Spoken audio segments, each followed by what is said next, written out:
Coming up on KCCI 8 News Close Up, Governor Kim Reynolds' first interview since the end of a historic legislative session. We've kept our spending in check, and that was one of my top priorities this year. Our wide-ranging discussion from Iowa's economy to disaster recovery to a new summer meal plan.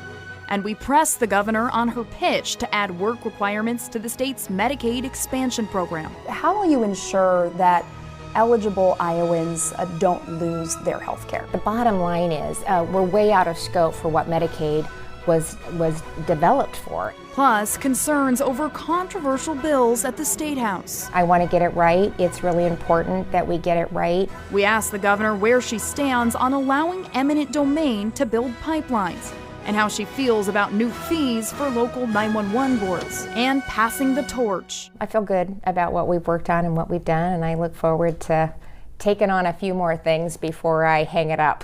We ask Reynolds what her plans are once she finishes her final term leading the state, and the qualities she'd like to see in her successor to carry forward her legacy. This is Iowa's news leader. This is KCCI 8 News Close Up. Good morning. Thanks for joining us. I'm Chief Political Reporter Amanda Rooker. Governor Kim Reynolds just finished her second to last legislative session before she wraps up her final term as governor. I sat down with Reynolds for her first interview since state lawmakers adjourned for the year. Well, Governor, thank you so much for making time to chat with us. We really appreciate it. Oh, I'm happy to do it. Thank you. Well, we usually are talking in your room at the State House, but we're now in Terrace Hill because the session has adjourned. We're in your house, not the State House. You got a lot of your agenda items across the finish line this year. When we were heading into session, I talked to a lot of Iowans, and they told me their number one issue is just how expensive everything is, the high cost of living. So when you look at everything you accomplished in this past session, what can you point to that will lower costs for Iowans? Well, first of all, one of the things that we've done, I think, overall that impacts Iowans is we've kept our spending in check, and that was one of my top priorities this year, was to really be responsive from what we heard from the REC, to be responsive to the increased Medicaid costs and the revenue that was coming off the table, to understand that we want to couple with President Trump's Tax Cuts and Jobs Acts and the no tax on tips and overtime, and so we'll conform with that. So we had to make sure that we were able to do that and not have that impact priorities that are important to Iowans. But I think one of the best things that I could have done going into this year is we hit the flat tax of 3.8%. And, you know, I've passed, I think, 6 now, counting this year, tax bills, tax cuts since I've come into office. And so we were almost a 9% individual income tax rate. And for Iowans, beginning January 1, that went to a flat 3.8%. And then for our retirees, we don't tax retirement income anymore, and we don't tax inheritance income. And so all of that helps them keep more dollars in their pocket so they can adapt to some of the higher costs of inflation that we saw that was just driven by the Biden administration. So we're starting to see some of that come down, and the same thing applies to the federal level. When they keep spending in check, when they pass tax cuts to the middle class, when they look at regulatory reform, when they encourage reshoring manufacturing and business back to this country, that drives wealth in America. And so we want to be a part of all those opportunities, and really the environment that I've put in place over the past several years says to businesses, we're open for business. We want you here. Not only do we want new businesses investing, but we want our existing businesses feeling confident to expand and grow as well. You mentioned the Trump Tax Cuts and Jobs Act. The U.S. House just passed the spending bill. Part of that adds work requirements to Medicaid. You have asked the Trump administration for permission to add work requirements for able-bodied adults on Iowa's Medicaid expansion. If that is approved, how will you ensure that eligible Iowans don't lose their health care? Well, okay, first of all, there are exceptions to it, and those are pretty expansive on people that wouldn't apply to. But basically, if you are an able-bodied adult, that you should be working. But we want to help them either get the skills to get a good job. That includes getting an education. That's a component of it. But the bottom line is we're way out of scope for what Medicaid was developed for, and we need to make sure that if we have able-bodied adults that can work, they are, so that we really can have the resources that we need to take care of the people that really need it. Tell me a little bit more of that. I'm thinking about the people who may have difficulty navigating the reporting process, or people who may be under an exemption, but then they don't know that they're exempt. How do you make sure those people don't accidentally get kicked off? Yeah, well, that's what Kelly's team does. We're not perfect, so there's going to, I'm sure, be some issues, or there'll be some people. This is I think it's over 1,000 people. I don't know. I'll get you the numbers so that you have those. But it's the expanded care, so it's a narrow population in the state of Iowa that really this applies to. So we have to remember that it's not the entire state, and so they have a lot of outreach with them right now. They're connected to HHS. They're getting benefits. They have requirements to sign up for that, and so there'll be ample ways that we'll be able to connect and work with them. And again, it's not starting tomorrow. And Kelly will be doing. Director Garcia with the Department of Health and Human Services will be making sure that she gets that information out. Doing the outreach kind of part. An outreach program, yeah. And some more information on how those work requirements would be implemented. The governor's office says the change would start in January 2026, and people on Iowa's Medicaid expansion program would have 6 months to comply. Iowa's Health and Human Services Department would use an app for Iowans to verify that they're working. And if able-bodied adults don't meet the requirements by July 1st, they lose their health care benefits. There will be an ongoing check every 6 months.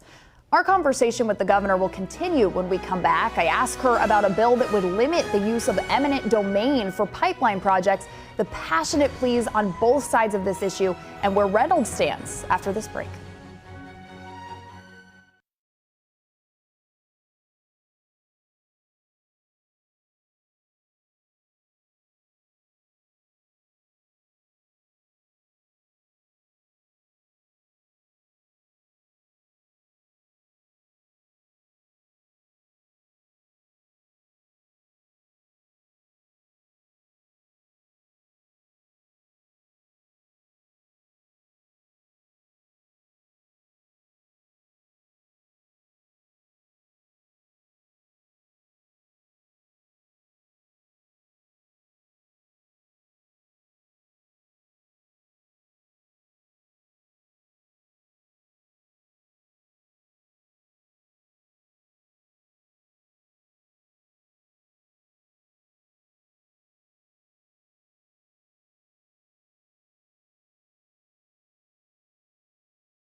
Well, I want to talk to you about some of the bills that are either on their way to your desk or they're sitting on your desk.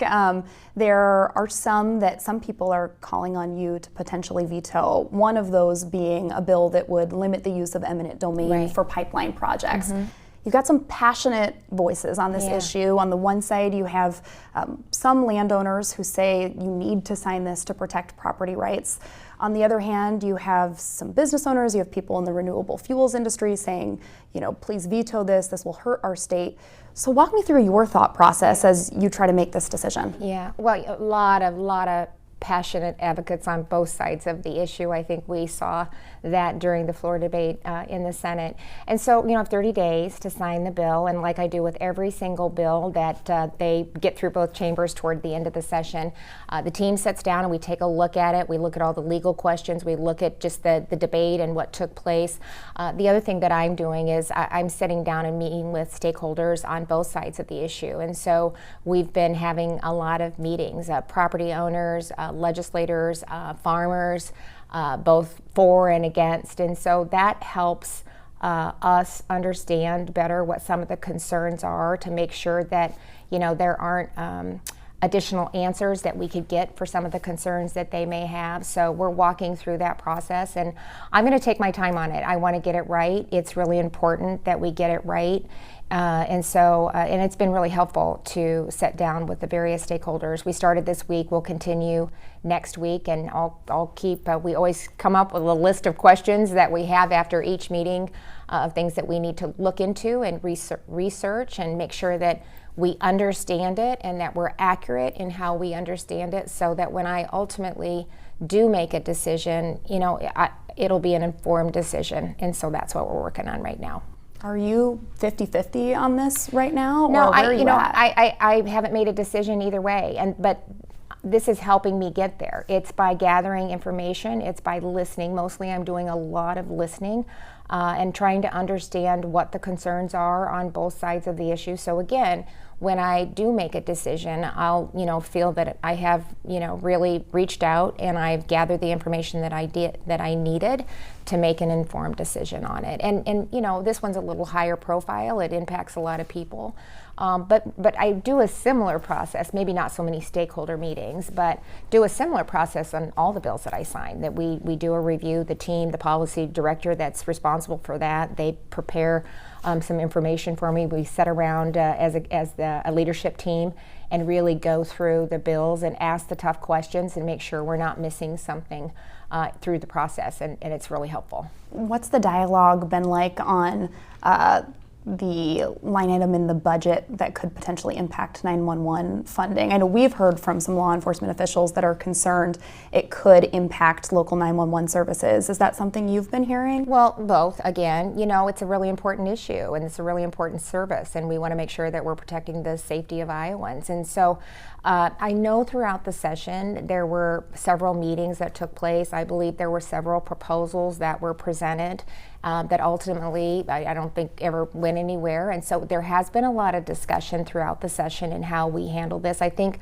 they're sitting on $66 million in surplus right now. So these are the things, though, again, I've got 30 days that we're verifying and working through and understanding, what conversations took place, what were some of the proposals that they talked about, why didn't that proposal move forward. And so that's the process that we're working on right now. And again, that would be a case where we're reaching out and connecting. I've had a couple of sheriffs already reach out, so we're hearing from the parties that would be impacted, and we'll figure it out. Was that enough time? I mean, just both of those, specifically the eminent domain issue, there's been years and years, right, of people showing up to the State House, advocating for it.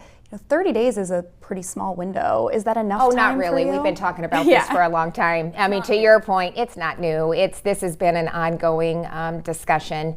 And so it's not like it just came up. In fact, if you'd hear some of the advocates, we have been talking about it for 4 years. And same thing with the 911. I mean, that's what I want Iowans to know. This didn't just come up. There really were several of conversations and proposals, I believe, but that's what we're researching. That was presented during the legislative session. And so that tells me there's got to be some solution out there that we can figure out that'll make this work. So we'll continue to have those conversations, see what that looks like. And if we have to, if we do move forward with it and we have to come back next year and maybe adjust or make some changes, that's certainly not unusual either. As a county treasurer, every year I think we did an annual cleanup bill. So that's just part of the legislative process as well. Our conversation will continue after this break. We'll be right back.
I want to change gears to a program that you've been pushing for a long time, your new summer feeding program that you're launching.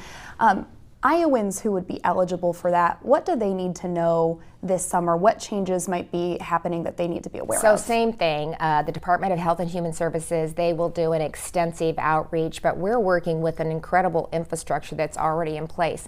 So we're working with food banks all across the state that already have that connections with Iowans. We're working with their schools so that they know that this is something that the families can sign up for if they meet the criteria. They get a box of groceries or an amount, but it's per child, so it's not per family, it's per child, and they actually will be able to go in and select the foods that they want. And so they've really done a lot, I think, to maybe address some of the concerns that people had with the program. But we did a kind of a proof of concept with it. We did a pilot, and really by doing what we were able to do, we were able to reach more kids throughout the summer. And again, these are healthy foods, which I am so focused on. We need to help these kids and these families afford a healthy, nutritious meals. With the program that we've stood up, not only are there healthy, nutritious foods, but our food banks are able to buy in bulk. And so those dollars go so much further, and we can actually get these families more food than they would be able to get, running into some place and just given a EBT card and purchasing maybe non-nutritious foods, but at a higher price. So that'll go. Those dollars will go further. I want to talk about disaster recovery too. We were just talking about Greenfield there yesterday for the 1 year anniversary. A lot of people there, it's still fresh in their minds, remembering that trauma and the tragedy. What do you tell the people who see potential cuts to FEMA at the federal level, restructuring of federal disaster assistance, who are concerned that if disaster were to strike again, that federal assistance may not be there? Well, I don't know if cuts have necessarily been a part of it. They've talked about restructure. I mean, we have to keep our eyes on that and make sure that we're understanding what they're recommending at the federal level. But, let me tell you, the length of time that it takes them to get the dollars into the communities. I mean, right now with HUD, when we're talking about their disaster recovery money that comes into the states, it's be 2 years after the fact that the dollars are ever going to get into the communities. And that's just ridiculous. It just takes forever for a federal team to get on site, and then they're so bureaucratic. If they would give the states more flexibility like we were able to get with the flooding and the tornadoes that we experienced the last year, I think we can help them streamline their process. We can streamline our process, and we can get these individuals that are trying to recover from the disaster back to a normal life sooner rather than later, and especially with public infrastructure.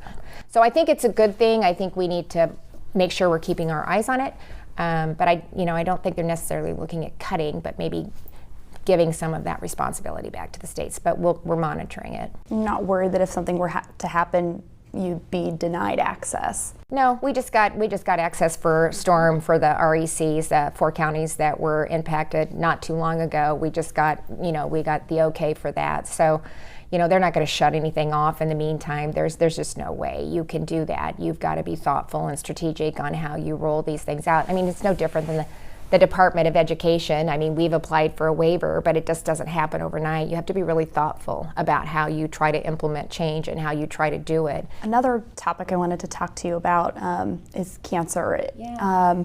Something that has personally, impacted your family. I was wondering what your reaction is to the former President Joe Biden's recent diagnosis. Well, it's something that you're always surprised to hear. I mean, I couldn't have been more shocked when Kevin called and said they found cancer. I mean, that's the last thing you ever expect to have to deal with, or the phone call that you expect to get. So my heart and my thoughts and my prayers go out to them and their family. And it's a serious issue here in Iowa, and that's why we put $1 million towards it this year, and to really drive a partnership between the Department of Health and Human Services and the University of Iowa. They have the expertise, they have the knowledge, they can gather the data, Kelly has also been doing that at the Department of Health and Human Services, and so to form that collaboration and have them really start to see if we can understand the whys or what's driving it.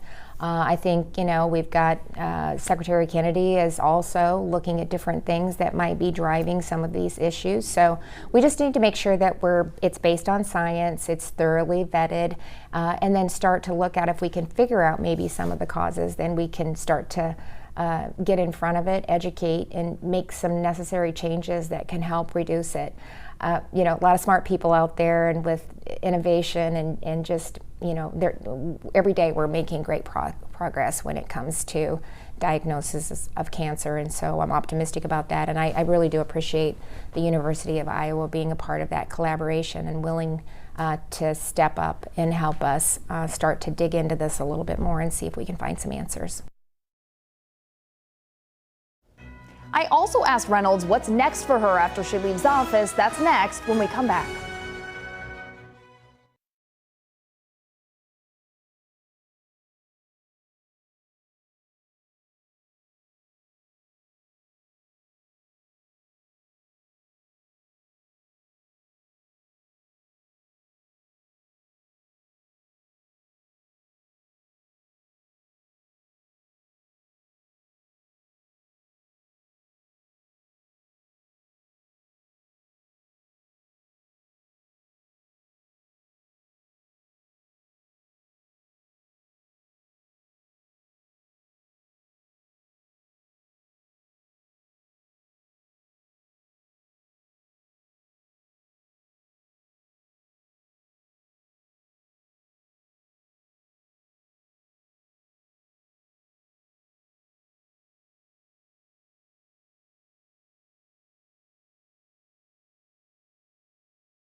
Finally, we're in Terrace Hill. I want to talk a little bit about looking down the line. There's, somewhat limited time for you left here. You made the announcement that you're not, running for re-election.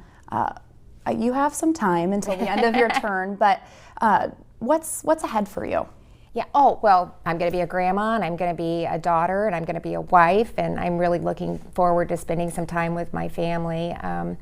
It's been a priority through my entire service, but it's still, you miss out on a lot when you're in this job. I want to give 150%. I feel like I've done that, and I've been in the executive branch for 16 years, so proud of what we've done, but I'm just ready and anxious to spend more time with my family. But I have a year and a half yet, and so got a lot of time ahead of us, and so I'm excited to really finish strong. I'm going to run hard through the tape, and so one of the things that we're going to be working on all interim that the legislature wasn't able to get done this year, they tried to put a lot of effort in, is property tax reform, and so we're going to spend a ton of time over the interim this summer really digging into that and figuring out how we can bring property taxes down. We've done a lot with individual, corporate, retirement, inheritance, and this is kind of the last one that we really do need to tackle, where we're kind of an outlier. And so I've stood up, Iowa Doge. That's one of the things they're looking at. How can we take the realignment concept that we did at the federal level and really take a look at how we can apply that to local governments as well? Federal government is doing it, so to really figure out between the three how we can streamline the way that we serve Iowans. So I'm excited to work on that. It's hard, or it would have been done. It is not easy to do that, and everything's got to be on the table, and people are really uncomfortable when you start, taking a look at everything and trying to talk about how we can do things differently. So, but we have to do something about it. Iowans are frustrated that we haven't gotten it done yet, and so it's time, and we're going to give it everything we got. We'll certainly be covering that, talking about that. Finally, over the course of your leadership, you've really reshaped, in many ways, your party. You've changed the direction of our state in some ways. You said you're not going to get involved with the upcoming primary race, but if a Republican wins, they'll be the one to kind of carry forward your legacy. So I'm wondering, what qualities or what type of person will it take to carry forward your legacy? Oh, I said when I made the announcement, one of the things I feel really fortunate about and which gave me great comfort when I, made the decision to not run again is we have a lot of dynamic, hardworking, passionate, smart Republicans. We've got a phenomenal bench. So I have a lot of confidence in the individuals that are, taking a look at running for governor, and so I feel confident that we'll still have a Republican in that office.